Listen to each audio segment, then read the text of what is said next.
is your biggest emphasis towards your team with this current market? Like, what are you having discussions about? More calls into the database. Now, that doesn't mean they do it every day, but that's where you're gonna find the gold. Heard this the other day, and I love it. The gold is in the old, right? When you get new leads that come in, not all of them are ready to transact immediately. So sometimes you need to take a deeper dive back into the older leads you have and kind of see if some of them have kind of risen to the top and are ready to do something, you know. Problem with a lot of agents though, they look for that instant gratification. They want now, now, now.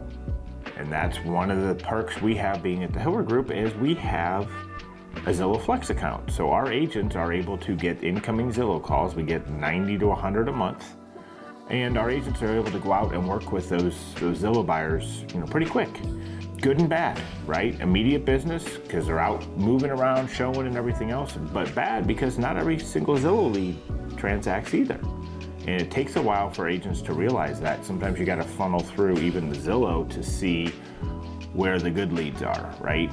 Any online lead, the conversion rate, you know, is going to be 4 or 5% with some of these. And so you have to be able to dig through and find which one's actually going to transact. So even if we get 10 Zillow leads in, we're probably only going to have 1 or 2. If you're a really good converter, you can maybe get 3 that'll do something, right? And typically that is a good thing for agents. Gets them out of the box kind of as a newer agent, especially gets you out showing homes and doing the deal right off the bat.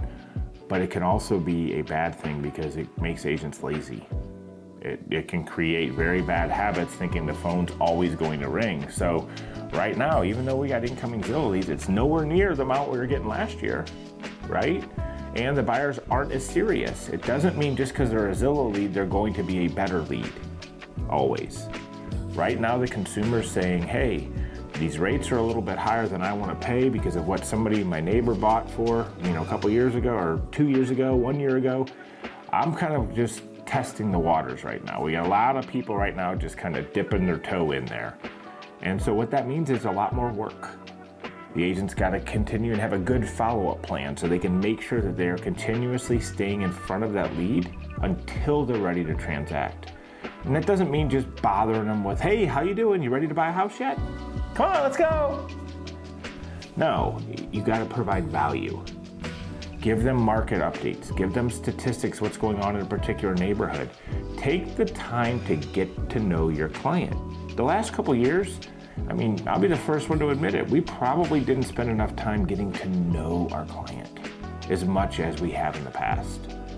Because it was such this rush and this frenzy to hurry up and get an offer in as fast as you can. And you know, the whole process was fast forward. We were like, it's like watching a movie. You guys know what a VCR tape is? Like when you push the fast forward button? God, I'm old. Anyway, it's like pushing the fast forward button. Closing, everything's done, right? Like that was it. That's kind of how it happened. We're like, open the door, we're by the house, we're right to the offer, we're closed.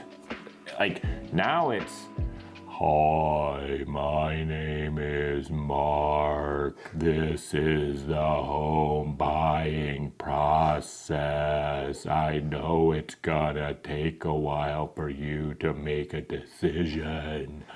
Right? It's like watching in slow-mo from where we were going. And I heard this analogy a couple years ago. You know, we all knew this was coming at some point. It can't go on forever. The craziness of the market cannot go on forever. It's like going 80 miles an hour down the highway, you see the cop, what happens? You slam on your brakes. Now you're doing 50. Are you still gonna get to where you're going? Yeah. It's gonna take you longer, and it's gonna feel like you're just inching along because you're going so fast. You're doing 80 miles an hour for 40 miles, and now all of a sudden you're gonna have to go 50 for the last 200 miles? Right? It almost feels like you've come to a stop. But we all knew this was coming. So the agents that are prepared to play the long game are the ones that are going to survive this market.